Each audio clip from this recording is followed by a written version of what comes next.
നമ്മുടെ തലസ്ഥാന നഗരമായ ഈ കൊടുങ്ങല്ലൂരിൽ ക്രിസ്തുദേവന്റെ ഒരു ആരാധനാലയം നിർമ്മിക്കുന്നതിനുള്ള സമ്മതപത്രം വിശുദ്ധ തോമാവറുകൾക്ക് നാം സസന്തോഷം സംഭാവന നൽകുന്നു.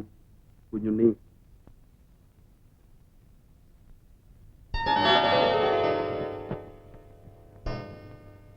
നമ്മൾ ഈ നിർമ്മിക്കുന്ന ദേവാലയത്തിന്റെ എല്ലാ ചുമതലകളും ഞാൻ കുട്ടനെ ഏൽപ്പിക്കുന്നു. രാജവംശത്തിൽ പിറന്ന അങ്ങാകട്ടെ ഇതിന്റെ ആദ്യത്തെ വികാരിയും ഭരണാധികാരിയും. അത് അങ്ങ് തന്നെ ഏറ്റെടുത്ത് നടത്തണമെന്നാണ് എന്റെ അപേക്ഷ. അങ്ങയുടെ ഉപദേശം അനുസരിച്ച് പ്രവർത്തിക്കാൻ മാത്രം എന്നെ അനുവദിച്ചാൽ മതി. ഒരിടത്തും സ്ഥിരമായി താമസിക്കാൻ എനിക്ക് സമയമില്ല. ഞാനിനി എന്റെ അടുത്ത പ്രവർത്തന കേന്ദ്രത്തിലേക്ക് പോവുകയാണ്.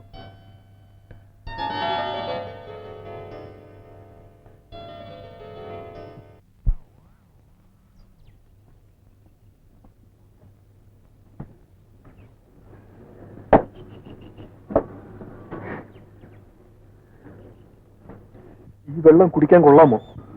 ഇത് കുടിക്കണ്ട. ദാഹിക്കുന്നു. കിട്ടോ എടാ കിട്ടോ,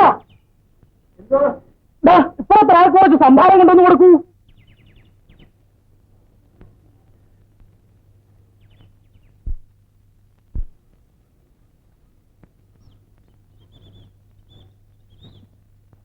അല്ല, മേൽശാന്തിയോ?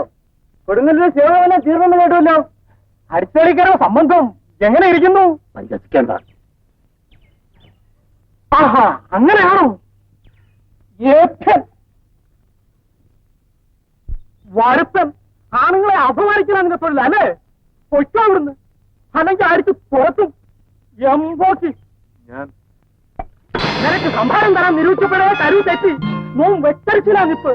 പൊയ്ക്കോ അവിടുന്ന്.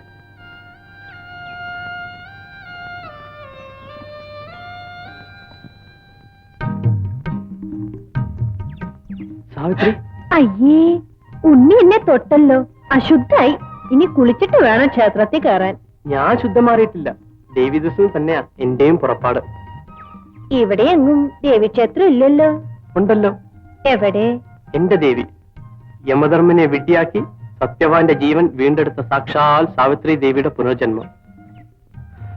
എന്റെ ഹൃദയദേവത തങ്ങുന്നില്ല.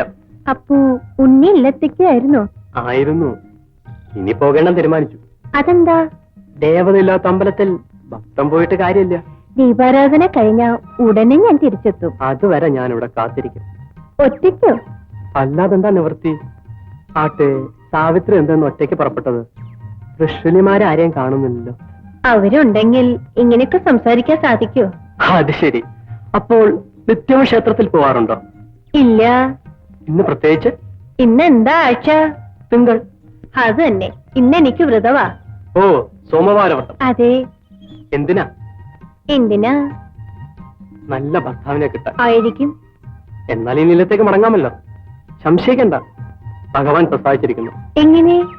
എന്റെ കാരണവന്മാർ സാവിത്രിയുടെ കാരണവന്മാരുമായി ആലോചിച്ച് വേളി തീരുമാനിച്ചു. എന്നാലും വേളി കഴിയുന്നവരെ ഇത് മുടക്കാൻ പാടില്ല. എന്തുകൊണ്ട്? ഇതെന്റെ പ്രാർത്ഥനയാ. ഉണ്ണി പരിചയപ്പെട്ടതിന് ശേഷമാണ് ഞാനിത് നോച്ചു തുടങ്ങിയത്. എന്റെ ഉണ്ണിയെ തന്നെ. സാവിത്രി, എന്താ ചെയ്യുക? കാളസർപ്പ ദംശനമാ. രക്ഷയില്ല. അയ്യോ, അവിടെ നിന്നും കൂടി എന്നെ ഉപേക്ഷിക്കരുത്. ആറ്റുനൂറ്റുണ്ടായ അരുമ സന്തതിയാണിത്. ഇവനെ രക്ഷിക്കുവാൻ സാധിച്ചില്ലെങ്കിൽ ആ പാമ്പിനെ വിട്ട് എന്നെ കൂടി കടുപ്പിക്കൂ. മനുഷ്യനെ കൊണ്ടാവുന്നല്ലേ സാധിക്കൂ.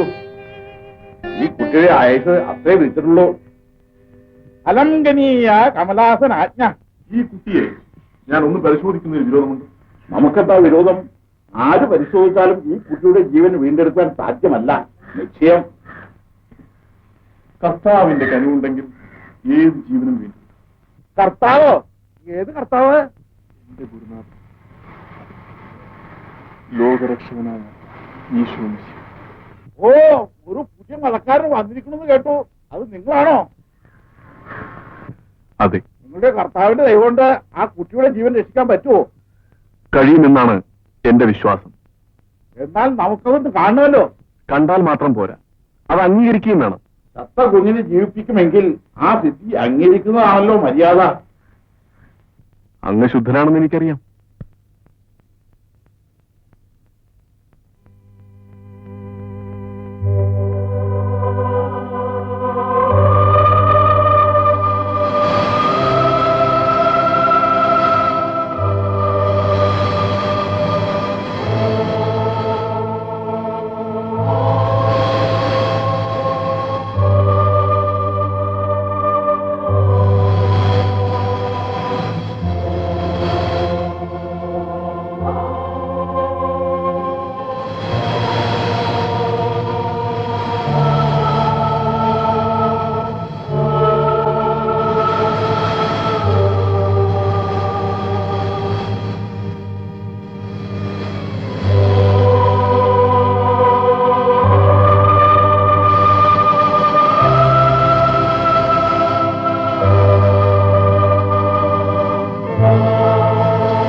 അവിടുത്തെ അനുഗ്രഹത്തിന് നാം പ്രാർത്ഥിക്കുന്നു.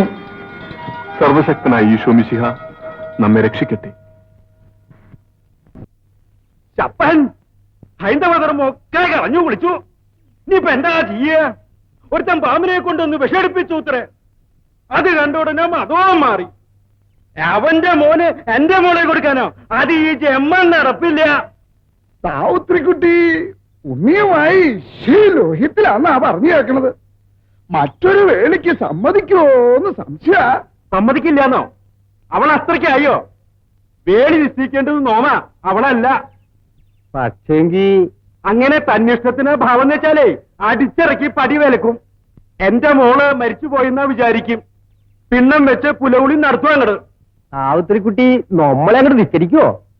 അതറിയാൻ തന്നെയാ നോൻ തീരുമാനിച്ചിരിക്കണേ. പിന്നെ നിശ്ചയിച്ച മുഹൂർത്തത്തിലുണ്ടല്ലോ അവളുടെ വേളി അങ്ങോട്ട് കഴിച്ചു കൊടുക്കാൻ തീരുമാനിച്ചിരിക്കുക. അപ്പോ വരണാരാന്ന് നിശ്ചയിച്ചിട്ടുണ്ടാവും. ഇനിയിപ്പോ ആരായാലും വേണ്ടില്ല. കുലമഹിമ മാത്രം നോക്കി നല്ലൊരു മുഹൂർത്തത്തിൽ അവളുടെ വേളി അങ്ങോട്ട് കഴിച്ചു കൊടുക്കുക. പിന്നെ ഒരു കാര്യം, ജാതകപ്പുറത്ത് നമുക്ക് നോക്കണം. ആ സാവുത്രിയുടെ നക്ഷത്രം എന്താ? നക്ഷത്രം രോഹിണി. Hi hi hi. ഗണമൊത്ത ഗുണം 10 എല്ലാ പൊരുത്തങ്ങളും ഒത്തിരിക്കണം. രോഹിണി ഉത്രട്ടാതി. ആരായി ഉത്രട്ടാതി? നോം തന്നെ നങ്ങ് വെച്ചോളൂ. നമ്മുടെ വേലി കാലായിട്ട് ആണ്ടും തികഞ്ഞിരിക്കണു. എല്ലാം ശുഭം തന്നെ. സാവുത്രിയെ നോം തന്നെ വേലി അയച്ചോളാം. ചെമ്മങ്കാട്ടില്ലം പേര് കേട്ടതാ. അവിടുത്തെ ബന്ധം നമുക്കും ബഹുമതിയാ. എന്താ ഒന്നും മിണ്ടാത്തേ? ഇനിയിപ്പൊ എന്താ പറയണേ? നോ സമ്മതിച്ചു. എന്താ അങ്ങനെയല്ലേ?